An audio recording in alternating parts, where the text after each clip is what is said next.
Welcome to another episode of Wizard Goes Boom. Today we're exploring something that's both a nostalgic journey and a vibrant movement within the gaming community, the old school revival, or OSR for short, and its roots in old school Dungeons and Dragons. If you've ever played D&D or any tabletop RPG, you might have heard terms like old school or OSR. But what do these terms really mean, and why are they still relevant today? First, let's start with some history. Dungeons & Dragons was first published in 1974 by Gary Gygax and Dave Arneson. This original version, known as OD&D or simply Original D&D, was quite different from what we see today. It was rules light, relied heavily on the dungeon master's discretion, and it was all about exploration, survival, and creativity rather than complex mechanics. The essence of old school D&D includes player autonomy. Players had to figure things out, not just follow a script or predefined character paths. Rulings over rules. The focus was on the DM making judgments rather than adhering strictly to what the rules said. Deadly encounters. Characters could die easily, which made every decision weighty. Exploration and mysteries. Players were encouraged to interact with the world in creative ways, not just combat. Now fast forward to the 2000s, and we see the birth of the OSR. This movement isn't just about nostalgia, it's about recapturing the ethos of those early days of D&D. OSR games aim to bring back simplicity, focus on gameplay over mechanics, creativity, encouraging inventive problem solving, community. A lot of OSR content is fan-made, shared through blogs, zines, and forums. And finally, Dungeon Master empowerment. DMs are given the tools to craft their own worlds with fewer restrictions. Here are some key examples of OSR games. Swords and Wizardry, a retro clone of original D&D. Osric, a retro clone of AD&D First Edition. Basic Fantasy RPG, which is an open source clone of basic and expert D&D sets, making OSR accessible for free. Old School Essentials, a retro clone of the Moldvay Basic Expert sets as well. And others like Labyrinth Lord, Dragon Slayer, Adventurer Conqueror King System, Dark Dungeons, Delving Deeper, Hyperborea, and many more. Why does this matter to modern gamers? Because it's about fun. Sometimes less is more. Simpler rules can lead to more focused, narrative-driven games. It empowers creativity, both for the players and the DMs, encouraging unique stories and settings. And it's a bridge between past and present, allowing new players to experience how D&D was played in its infancy. Now let's look over those four essences of old school D&D. Like player autonomy. A lot of the newer editions of D&D have a play style which railroads players. And by railroading, I mean follow a script and it's a predefined character path. What this does is take away from player agency. In old school D&D, a lot of it was a sandbox. Players could do whatever they wanted to do. They can go wherever they want to go. It wasn't a story driven by the DM, but it was player-driven stories. Maybe the players have a dungeon nearby, but let's say the players don't want to go to the dungeon, even though that's what the dungeon master had planned. Maybe they want to go on another adventure. Maybe they want to go exploring the wilderness. Maybe they want to go after a side quest. Maybe they don't want to rescue the princess. Maybe they want to go into a dungeon and find loot. It's all about player-driven stories. Rulings over rules. A lot of newer editions of D&D are very rules-heavy. And there's skills for just about everything.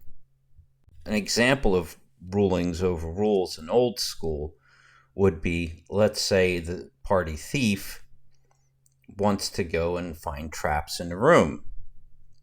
Well, the dungeon master would ask him, well, where are you looking? Then the dungeon master would determine if something were found or not. In newer editions, you have passive perception.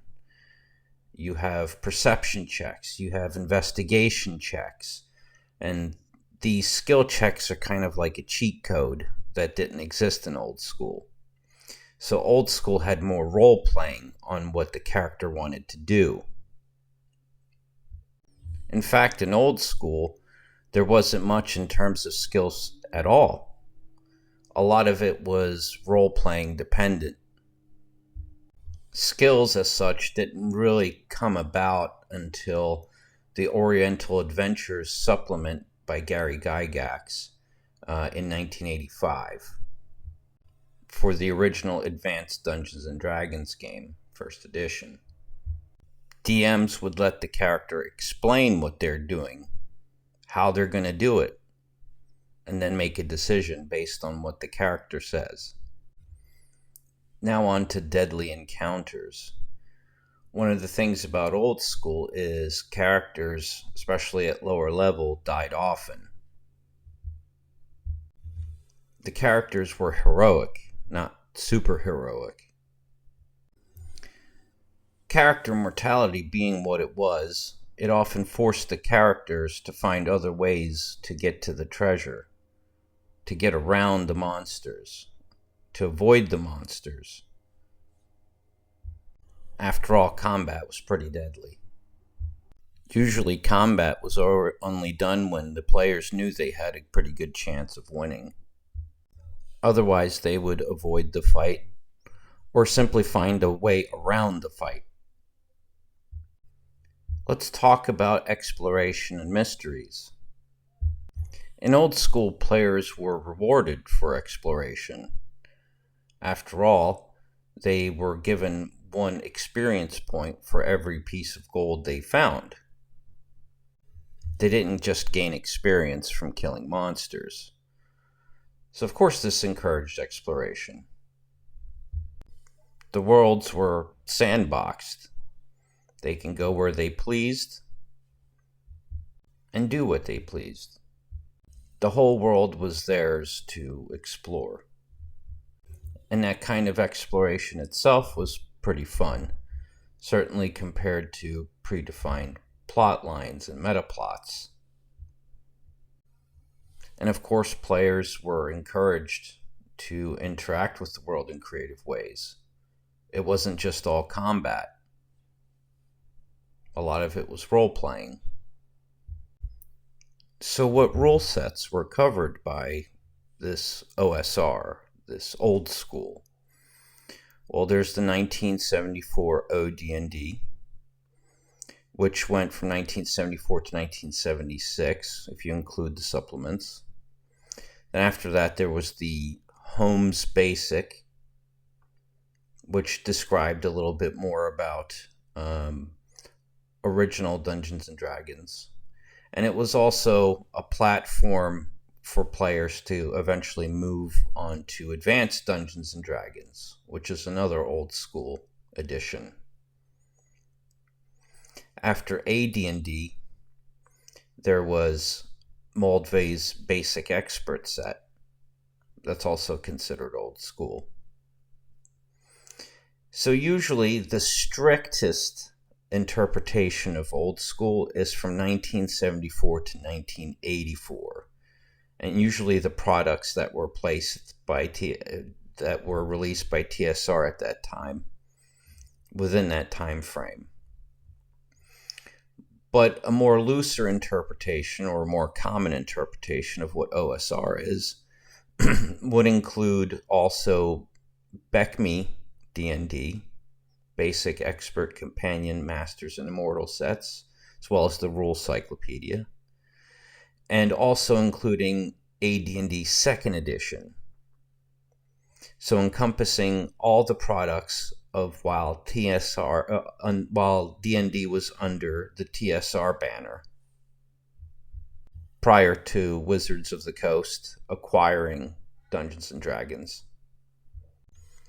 So it depends on who you ask, but for the most part, those are the products that are also cloned the most in the OSR.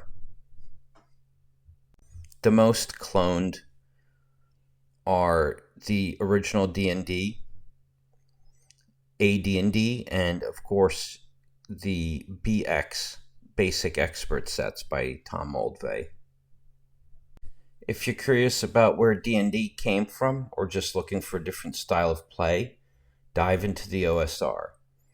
It's not just about playing old games. It's about adopting a mindset that values improvisation, creativity, and the joy of discovery. Don't forget to like, comment, and subscribe for more deep dives into the world of RPGs and the OSR. Let me know in the comments if you've played any OSR games or if you're now intrigued to try one out.